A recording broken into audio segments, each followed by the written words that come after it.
Hello everyone, welcome back to Dark Night Tales. Before we dive in, please show your support, give this video a like and be sure to subscribe and click the bell icon so you don't miss future videos. So let's get started. The first story. Something is wrong with my 5-year-old son. I think he's hurting people, and I don't know what to do. There's no best option here. I have only awful pathways in front of me, and no matter what I choose, I'll be a terrible person. Last Monday was my son Dylan's first day of kindergarten. Of course he was nervous to go. Cancer took my wife 3 years ago, so he and I are all we have in the world. He hugged me tight as I dropped him off, and he hugged me tighter when I picked him up. I did my best to hide the fact that the separation was harder on me than it was on him. Mr. Slang? His teacher called when I turned to walk away. I need to speak with you. Her hair was in a brown and gray bun over pearl earrings, and her horn-rimmed glasses seemed designed to find children who were acting up. She reminded me of my own kindergarten teacher. I followed her inside, not knowing what to expect. The hunting knife shocked me. Ms. Brand told me that Dylan had brought it with him from home.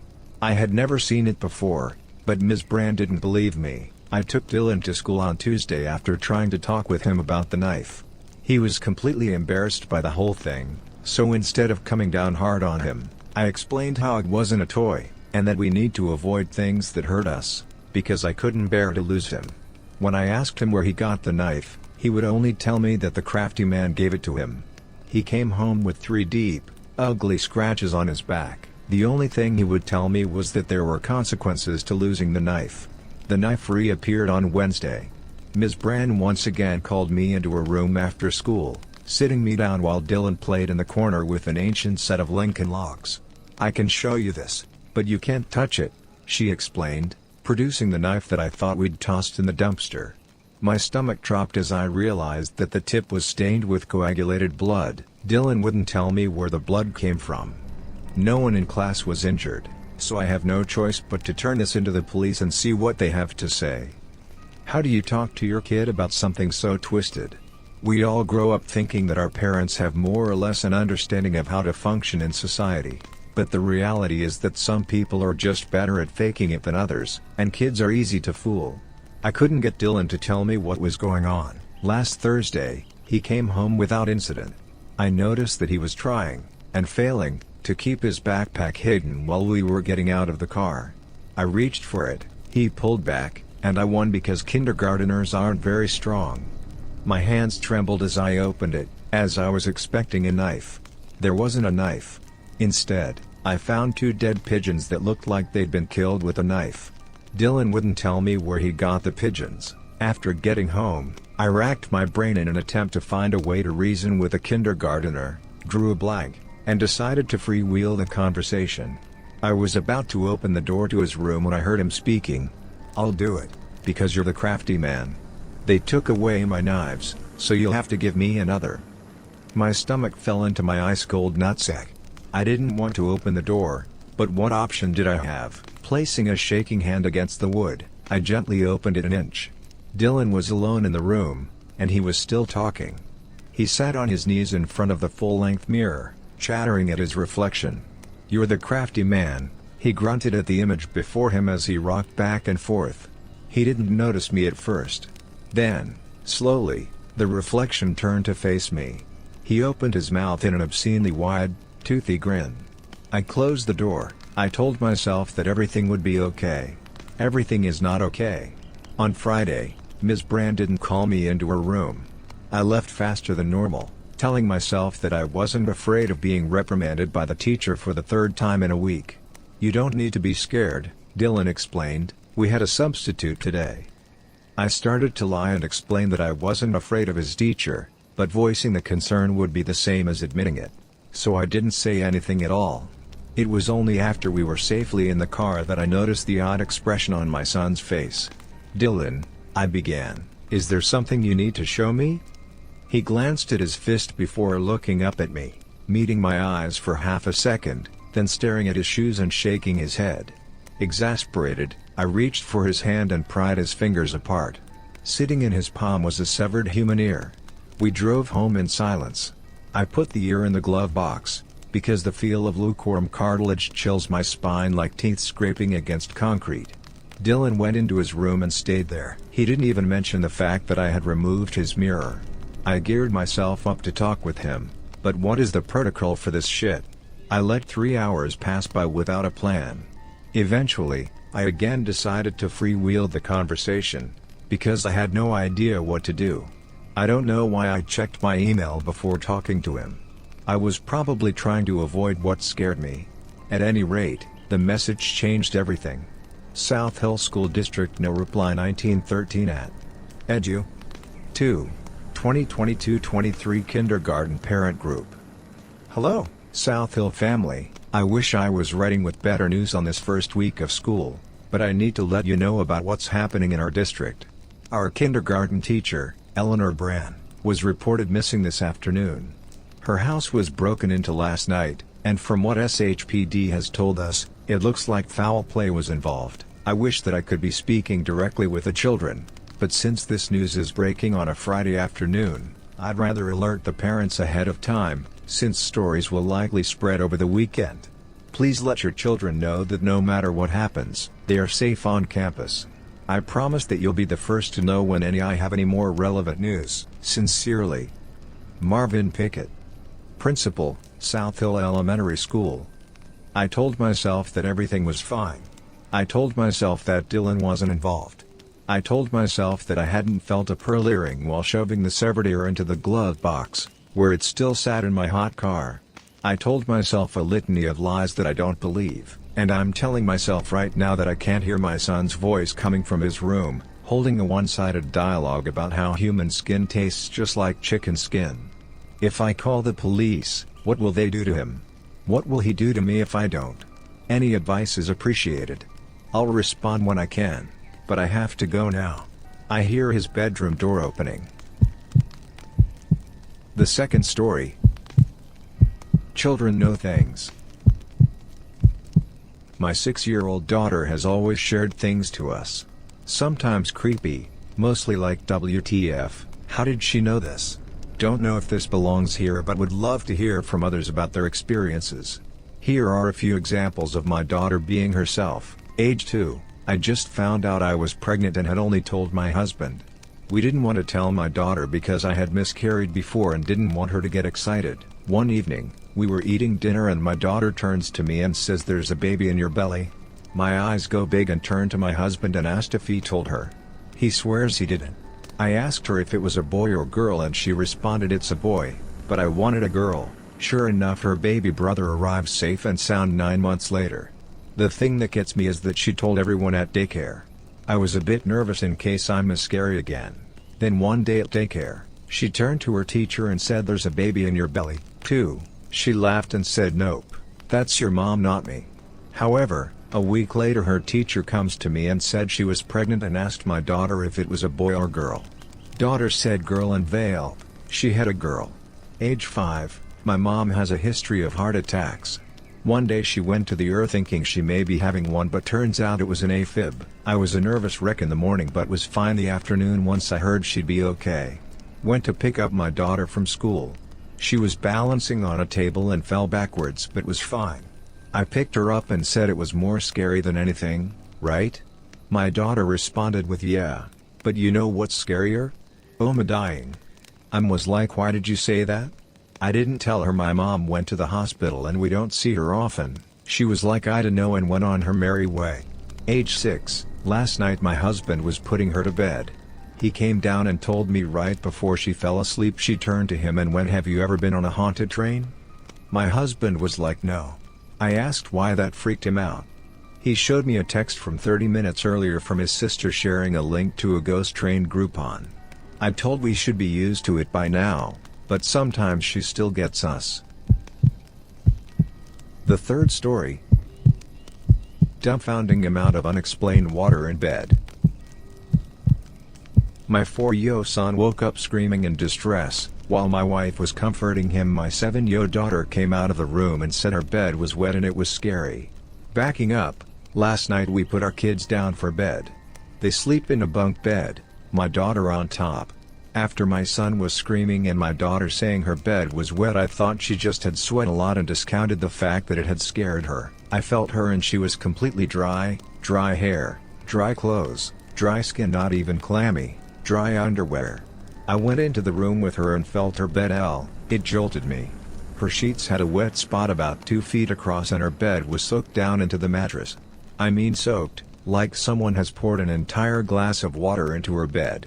She hadn't wet the bed, like I said previously, she was completely dry, clothes and all. The position of the wet spot was odd as well. It was the upper half of the bed, from where her chin would have been to where her belly button would have been.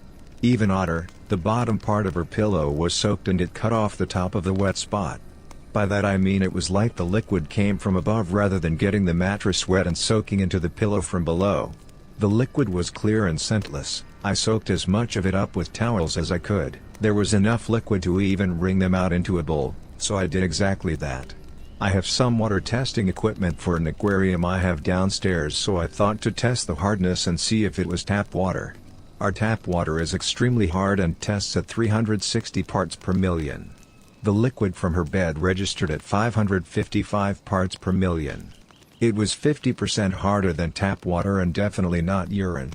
The walls and ceiling in her room were bone dry. There were no water bottles or cups in her room at all. This water basically came out of nowhere with no explanation, and there was a lot of it. I can't come up with anything to explain it, not one, and it has us both a little dumbfounded and freaked out. This is probably unrelated, but it adds to the creepiness. Our dog was completely freaked out last night, stress panting, not leaving my side, ears back, acting absolutely stressed both before and for the duration of the evening. Anyone else ever experienced anything like this or have any likely explanations? The fourth story. A midnight visitor in a cabin in the woods. This is a true story. Every time I tell it, it pulls the eyes of everyone in the room. I'm not sure why I haven't posted it before, but upon reflecting with a friend, I decided it was time to share. In the summer of 2020, my friends, Alex and Violet, and I decided to go on a mountain vacation. COVID cabin fever had hit us hard and we were desperate to get out. We settled on a mountain estate and planned to camp and hike at several different locations. For one night we thought it would be fun to book a cabin in the woods. Violet's parents had rented a fire tower once and loved it, but a cabin beside a fire tower was all we could find. It was cheap, clean, and secluded. Excited to have a night where we could be as obnoxious as we wanted, we booked it.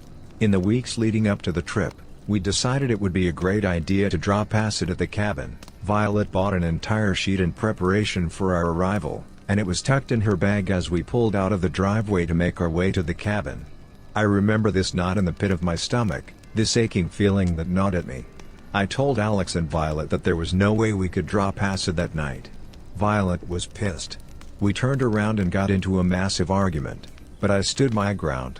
I just knew that we had no business tripping that night. Finally, the fireworks settled and we were off. The cabin was roughly 30 minutes away from the nearest town. It sat atop a mountain. We held our breath as we rounded the busted road that spiraled toward the top. There were no pull-offs, no other campsites. Just a long, winding road that led us to the cabin at the peak. We settled in and started a fire to keep warm. As dusk gave way to night, we heard the unmistakable noise of an engine on the road, then the flash of headlights. A side-by-side with 3 kids arrived and our nerves settled. They smiled, gave us a wave, climbed the fire tower, and left. We'd heard there may be occasional visitors to the fire tower, but they were the only ones who'd come by. We doused the fire and moved inside, heated some hot dogs until they were lukewarm, ate them fast, and sat in the silence. You don't know how quiet it is until you're in the middle of nowhere. You can hear every rustle of the leaves, the whisper of the wind through their branches. You get so used to white noise. Living in the city, there's always the hum of an air conditioner or the dim roar of traffic to focus on. Here, the closest thing to white noise was the sound of our own breathing. We jumped at every noise, too frightened to speak to one another, and finally, I'd had enough. I cracked a few wine coolers, passed them to Alex and Violet, and slapped a board game down on the table between our bunk beds. It didn't take long for us to loosen, and we were laughing, having the raucous good time we'd envisioned. Much soberer than we'd thought, but enough that we were able to ignore the rumble of the woods. Later, we'd all recall hearing noises in the background. The snap of a twig. The dim rumble of an engine. None of us wanted to rupture the air of nonchalance between us, so we ignored it. Until a human hand reached up to the window between us and slapped it 3 times. We were screaming in an instant. Alex called 911, put them on speakerphone, and handed his cell to me. He grabbed pokers from the fireplace and passed them out. Violet started calling family members and saying her last goodbyes. I held my breath and listened for any more noise. Whoever this was, whatever this was, would have heard us call 911, and now they were being careful to make a silent retreat. Dispatch arrived 20 minutes later, a lucky thing for a 1 a.m. emergency call, and had their dogs comb the mountain. Nothing. They suggested it may have been a bear, but I could tell from their faces that they didn't believe that for a second. We'd barely cooked those hot dogs, and why would a bear smack the window by a couple of screaming kids rather than the one closest to the pan we'd used to cook? Why would a bear knock on the window like a human? Why, when we screamed, did the bear make a stealthy retreat? They had no answers. But they had one anecdote. As they'd sped to us, they'd come across a car at the base of the mountain. But that was the only sign of life they'd seen. I remember my blood ran cold, but Violet and Alex were too frazzled to absorb the weight of what they'd said, and dizzied by a new horror. Violet's car, thoroughly dusted by our drive up the mountain, was covered in handprints. Handprints that didn't match ours, that touched places we hadn't. We grabbed our shit by the armful and threw it inside, eager to remove every part of ourselves from this mountain. We followed the police, grateful every pothole found us further and further from that wretched cabin. We made it down in record time and found lodging at a seedy hotel that reeked of cat piss. I couldn't sleep. The thought of that car on the road rang in my head. Remember, there was nothing else on that mountain. It was a narrow road to the top, no pull-offs, no other campsites. There was the fire tower. Maybe a visitor decided to spook us during their late-night excursion, but the kids from earlier. We'd seen their headlights. Whoever did this had stopped their vehicle further down the road and hiked the rest of the way. They didn't want to be spotted. They wanted silence, secrecy. Whoever this was hadn't been looking for a cheap scare, they'd planned this. I don't think I'll ever know what the person on the mountain wanted from me. I don't know if it was a practical joke or the beginning of a night of terror. I'm grateful for Alex's quick wit in calling 911. I wonder if our visitor knew we had service? It had certainly been a welcome surprise to us. Perhaps that was a wrench in his plan, enough to spook him before he could make things ugly. In truth, I don't know if I want to know. I think I'm just content to say midnight stranger, let's not meet. The fifth story. Late night creep. This encounter took place a few blocks from my house at around 1 a.m. about a year ago. I am a 6'2", 187 centimeters, tall, 33 meters, so I am not used to people wanting to mess with me. My puppy was full of energy, so I was going to take him for a walk to try to tire him out a little while my girlfriend drive to the gas station to get a snack or something. A few blocks from out place I see our car stop at the street corner. I can't see anything in the car, but I just assumed she saw our pup and I and wanted to say hi and check on us. So as I get closer, the passenger window rolls down and thinking it's my girlfriend, I approach the car. Instead of being greeted by my lady, I hear a man say, "Hey sexy." I laugh a little at first, thinking she ran into an old friend at the gas station and was giving him a ride and they are just messing with me. I admit I was a little bit high on ketamine, so I was taking a second to process the situation. The man asks if I want to hang out with him. I politely say no thanks. Then he says, "I bet you have a big D in them sweatpants." I told him that he is FG nasty and that I am not gay. Dude then offers me $120 to get in the car with him. I said not a chance, I'm not like that, and I decide the little guy and I need to get away from this guy, and I start to power walk past his car. I had a bad feeling about this guy. He then tells for me to get in the car. The pup and I dip out of there and head back for home. Dude got out of his car for a second before getting back in his car and taking off. We went around the block before the car rolled up again. I figured I couldn't outrun him, so I was ready to fight. When the window rolled down, it was my girlfriend asking if we needed a ride, which she never does. We hopped in the car and I started bawling my eyes out. I couldn't even explain what happened until we were home. My girlfriend said that something told her to check on us. I believe this guy may have wanted to possibly kidnap me. It was very frightening and gave me a whole new appreciation for what women go through all the time. Edit. Yes, I was slightly high on drugs, which may have made me taken slightly longer to process what was going on. I was not hallucinating and was aware of what happenings. The sixth story. Strange things been happening and my mom has also noticed. Well, I live with my mom. And at first things would disappear, like I would leave my phone charger on the table and it would disappear, then 5 minutes later it would appear on the table. First I was like, okay, whatever. Then it started happening more and more. Often with other things. One time I was at work and my mom called me and she was like, when did you change your bed sheets? I'm like, what? I still have the same blue ones? And she was like, no, you have a red one. I was like, no, you're just imagining things. And she walked to my room that moment and she was like, oh, what the hell? I know I saw them red earlier when I walked in there. I was like, it's your imagination. Now this other thing that just happened to both of us confirmed that something is happening. Something strange.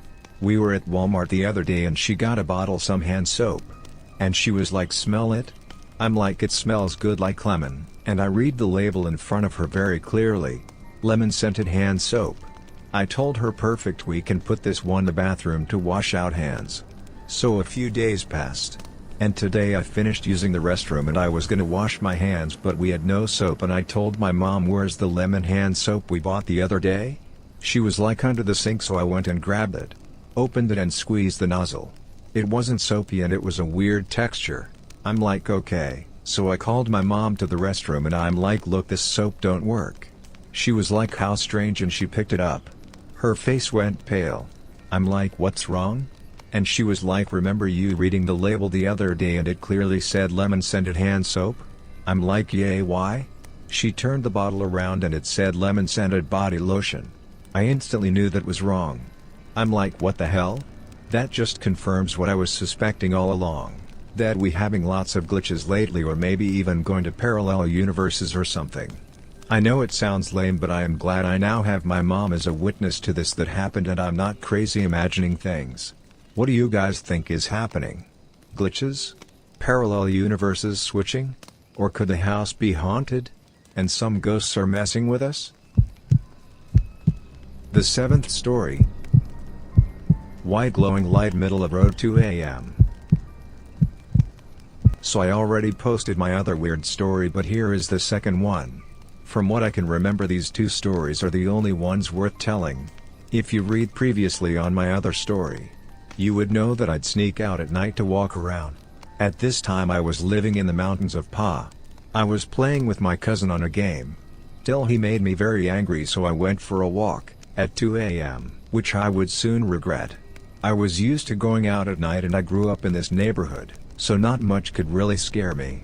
Till I start walking down the dark declined road to look up and see a floating light. I was at the top of the road that would slowly sink into a pit of darkness, where this light was appearing at the dark pit at the bottom. My first reaction was not fear but rather stupidity. For some reason I was like, oh, that's someone's spotlight for their house. But it's literally in the middle of the road. So my stupid self would keep walking towards it. I'd say I was about 20 feet from it, when it suddenly disappeared before my eyes. I'd run in fear till I jumped in the woods and went prone behind a tree. I would sit there without moving a bone for 20 minutes. I'd return home safe, but left me wondering. Was it an insanely tall guy with a flashlight walking at 2 a.m. like me? But why was he standing still for so long? Always wondered, but who knows? Till this day don't know why I thought it was a house spotlight. Maybe the anger from the game had my brain somewhere else. I just hope it wasn't a person. From their point of view, seeing a person without a light walk slowly towards them. Maybe we scared each other. I will say that there was no footsteps chasing me. So it leaves me wondering till this day. Let me know what you guys think and if you shared any similar events. The eighth story. Saw something that looked like my girlfriend but wasn't in Walmart. So I know this is gonna sound weird and ridiculous, but the craziest thing happened at Walmart today that kinda freaked me out for a while.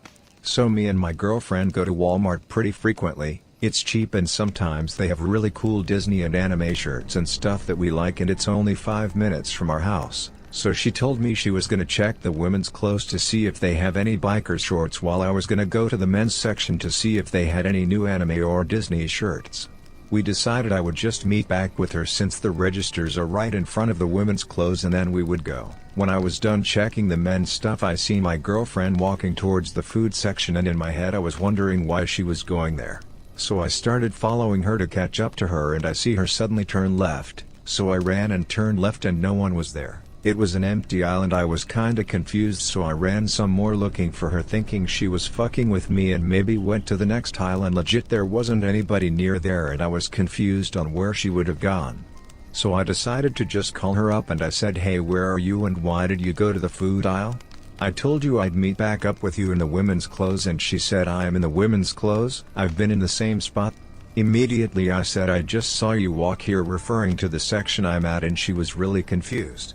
I ran towards the women's section and found her and told her what happened and what I saw, and she said maybe I mistook someone else for her, but my girlfriend is a pretty distinct girl. She's 5 feet 9 inches and has really long blonde hair and is decked out completely in Disney. She was definitely weirded out but kinda just shrugged it off, but honestly I have no clue what happened. I was only like 7 feet from her when she turned the aisle, and I don't think she would have made it all the way down to the next aisle by the time I turned into it. And I ran around the entire vicinity looking for her because I thought it was weird. She was legit trying on clothes when I met back up with her at the women's section. Who did I see? Or what was it? The fact this happened at Walmart of all places is weird in itself, but it really did freak me out. The 9th story. I don't know what was in the woods. My boyfriend and I had the bright idea of grabbing some cheap flashlights from Walmart and going on a late night walk in the woods. Seemed harmless enough. It was warm out and the sky was clear. We went to this pretty well-known trail in my town that runs along a massive river and has lots of open trees and foliage. Started our trek, and for the first little while, it was pretty chill. We weaved in and out of trees and roughly followed a path down to the water. It was pretty nice, and once we reached the end of that path, we walked back and followed another one in the opposite direction. Now this is what happened. We are walking along this path for about 15 minutes before randomly, out of seemingly nowhere, a dog approaches us. It had a pink collar and some tags and looked harmless enough, so we just assumed it was someone's pet that had just run off from their family. We didn't get much time to really think about it though, before it ran off in the direction we came from, back towards the parking lot. Thinking nothing of it, we continue on our walk. We veered off down a beaten path to see where it led, but the path had been overgrown and wasn't accessible. Disappointed, we headed back to the main path when we started to hear rustling next to us. My boyfriend is in front of me, and he says, "What is that?" So I shine my light and see these eyes looking back at me. We slowly got closer, and realized, it was the dog from before. We're thinking, okay, what is that? And this dog had its tail wagging, tongue hanging out and ears perked. It genuinely looked friendly. So me being me, I go up to the dog, and as I am approaching, it's like a flip switched and this MF starts growling and whining at me, so I'm like no and back off. I love animals, but there was just something not right about this dog. I couldn't get a read on it whatsoever. I couldn't tell if it needed help or if it was lost or even if it was truly friendly. So me and my boyfriend are in a standoff with this dog, before it barks and runs off. Now keep this in mind, it ran off down the left side of the path towards the forest. The right side of the path had a fence and little to no bushes or growth. We thought that was weird and decided to head back towards the car. As we're walking, maybe 2 minutes away from getting to the car, I see a black mass cross the path in front of us from the right side to the left. I said to my boyfriend, "Hey, did you see that?" And start shining my light in the direction of where it went. As we get closer, I see my car and I shine my light towards the trunk, and there I was met with a pair of eyes staring back at me. I'm thinking there's a raccoon or something on my damn car and start getting annoyed. We're getting closer to the parking lot, and that's when we got into better lighting. I'm still locking eyes with this thing, wondering what it is. We get closer and it comes into full view. It was the dog. Now, no domestic household dog is going to do this shit. Okay? It not only followed us in the woods, but it somehow followed my scent back to my car. There were several cars in the lot and it was sitting at mine. So we get closer and this thing starts growling at us and stalking/creeping towards us. I'm not even kidding, this was the wildest shit I've ever experienced. It was mirroring our movements. We would take a step back, and it would take a step forward. My boyfriend had the bright idea to set off the car alarm thinking that it would scare it away. This dog didn't even blink when the alarm was going off right next to it. So we're edging closer to the car and this dog is looking ready to attack us. My boyfriend stomped/shuffled on the ground a bit to imitate someone running, and hearing this, the dog yelped and turned and ran back into the forest. We jumped into my car, locked the doors and took a breath. We were both very shaken and in disbelief. I 100% believe that was not a dog. It was so wrong. It felt so wrong. What was in the woods that night? The 10th story. Ghost on a fire alarm called this morning. I'm a fireman and we have this religious group in our first due. We are from the very rural south and we all make half-serious jokes about how we know it's a cult. They have their own private airport and this morning we got a call for a fire alarm in the hangar around 6 a.m. We went in and it was only 2 of us doing a walkthrough on the 2nd floor.